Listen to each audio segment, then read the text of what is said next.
असम में जैसे मैंने कहा कि एजीपी और बीजेपी का विरोध था, लेकिन इसी बीच एक नई घटना घटी। एक ध्वनि ऐसी भी आई जिसमें यह लगा कि असम के मुख्यमंत्री भी इसके खिलाफ हैं और उन्होंने ये कहा कि असम की 1 इंच भूमि भी जानी नहीं चाहिए।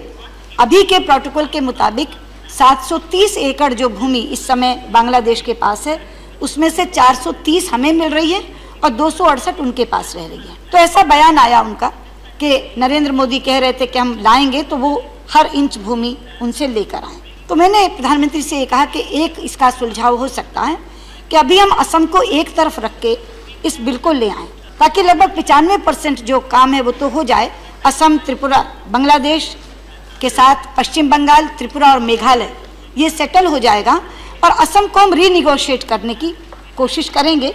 जितना होगा होगा, नहीं भी हो सकता, लेकिन रीनिगोशिएट करने की कोशिश करेंगे। तो उन्होंने कहा कि ये ठीक है।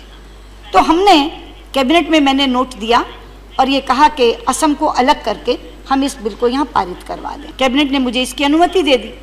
उसके बाद स्वाभाविक है, क्योंकि ये कॉन्स्टिट्यूशन अमेंडमेंट था, मैंने सभी पार्टियों से बात करनी शुरू की। तो मैंने ममता जी से बात की तो उन्होंने कहा ठीक है, मुझे इससे कुछ लेना देना नहीं है, मुझे तो पश्चिम बंगाल से था, वो हो गया। फिर मैंने सीताराम येचुरी जी से भी बात की तो उन्होंने कहा हम लोग त्रिपुरा और पश्चिम बंगाल से ज़्यादा संबंधित थे।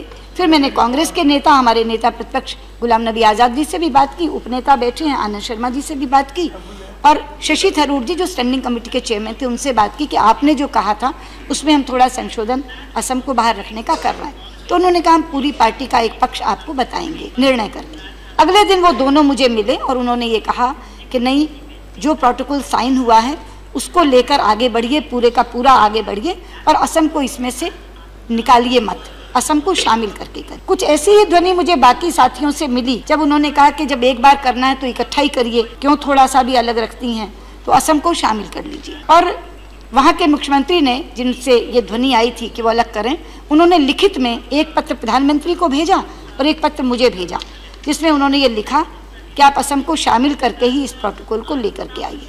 तो फिर मैंने प्रधानमंत्री जी से बात की कि सदन की ध्वनि ऐसी आ रही है कि अगर हम लोग इकट्ठे इसको असम को शामिल करके इस बिल को लेकर के आएँ तो पारित होने में भी आसानी होगी और सदन की भावना भी अभिव्यक्त ऐसी हो रही है और प्रमुख प्रतिपक्षी दल तो कह ही रहा है। तो उन्होंने कहा कि देखो, जनतंत्र में सदन की भावना जनभावना को ही प्रतिबंधित करती है, तो अगर ऐसा है तो तुम कैबिनेट में वो जो संशोधन तुमने करवाया था उसको वापस करवा दो और कहो कि बिना संशोधन के असम को शामिल करके लाओगी। मुझे खुशी है, कल 10:15 बजे हमारी मीटिंग हुई कैबिनेट की और वहाँ से जो संशोधन हमने करना चाहा था असम को बाहर रखने का, वो संशोधन हमने नहीं किया और ये तय किया कि हम असम को शामिल करके ही यहाँ लाएंगे। तो आज जो बिल मैं लेकर के आ रही हूँ आपके सामने, वो बिल मैं कहना चाहूँगी नेता प्रतिपक्ष से और आनंद भाई से कि वो बिल वही है जो 18 दिसंबर 2013 को यहाँ आया था। उसमें 4 बदलाव हैं। एक बदलाव है 2013 की जगह 2015 लिखा गया है। दूसरा बदलाव है भारत गणराज्य का 64वां वर्ष की जगह 66वां वर्ष लिखा गया है। तीसरा बदलाव है, ये 119वां संशोधन था, लेकिन कितनी बड़ी बात है, ये 100वां संशोधन होकर के पारित हो रहा, 100वां संशोधन है। और चौथा बदलाव है, जहां सलमान खुर्शीद लिखा गया था वहां सुषमा स्वराज लिखा गया। केवल ये 4 बदलाव इसमें आए हैं। बाकी जस का तस बिल जो 18 दिसंबर 2013 को आया था, वो बिल वैसे का वैसा मैं पेश कर रही हूँ। और ये मैं ज़रूर कह सकती हूँ कि बांग्लादेश के एक पड़ोसी देश के नाते जो हमारे संबंध आज इतने अच्छे हैं, इस बिल के पारित होने के बाद उस ऊंचाई पर पहुंचेंगे जहां 1971 में भारत और बांग्लादेश के संबंध थे। और वर्षों से लंबित जो सीमा विवाद चला आ रहा था वो सेटल होगा और सेटल होने के बाद एक तो जो अनडिमार्केटेड बाउंड्री है वो डिमार्केट हो जाएगी। जो इनक्लेव्स एक दूसरे के पास हैं, तो 111 इनक्लेव्स भारत के बांग्लादेश में हैं जो वहाँ रह जाएंगे। 51 इनक्लेव जो बांग्लादेश के भारत में है वो यहाँ रह जाएंगे। और एडवर्स पोजेशन में, यानी अनधिकृत जो कब्जा सबके पीछे, वो पूरे का पूरा सेटल हो जाएगा। और एक ये इतनी बड़ी चीज़ होगी और इतना बड़ा संकेत होगा भारत की तरफ से कि वो अपने, ये जो सबसे बड़ी चीज़ होगी वो ये होगी कि सब लोगों को ये संकेत जाएगा कि भारत पड़ोसी देशों से अपना संबंध ठीक रख रहा है। तो इसलिए जो हमारा विरोध था, उस विरोध को न करते हुए, विपक्ष की बात मानते हुए, कल मुझे कहा नेता प्रतिपक्ष ने, जब मैंने उनको ये बताया तो उन्होंने कहा ये तो विन विन विन सिचुएशन है।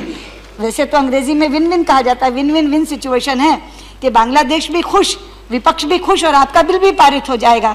तो इसी विन विन विन सिचुएशन को सामने रखते हुए बहुत विन विन, हाँ, मैंने तो कहा मेरा तो बिल पारित हो रहा है। वो बिल जो आपकी तरफ से आया था, जिसे आज मैं पायलट कर रही हूँ कंसिडरेशन एंड पासिंग के लिए, तो मुझे ये लगता है कि मैं बहुत विनम्रता से ये निवेदन करूं कि हम सर्वसम्मति से इस बिल को पारित करें और ये संविधान संशोधन जो कि 100वां संशोधन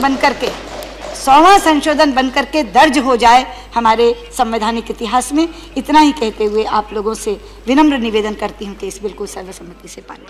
उपसभापति जी, जिस समय भारत का बंटवारा हुआ, भारत और पाकिस्तान अलग अलग राष्ट्र बने, उस समय आज का बांग्लादेश पूर्वी पाकिस्तान कहलाता था और पाकिस्तान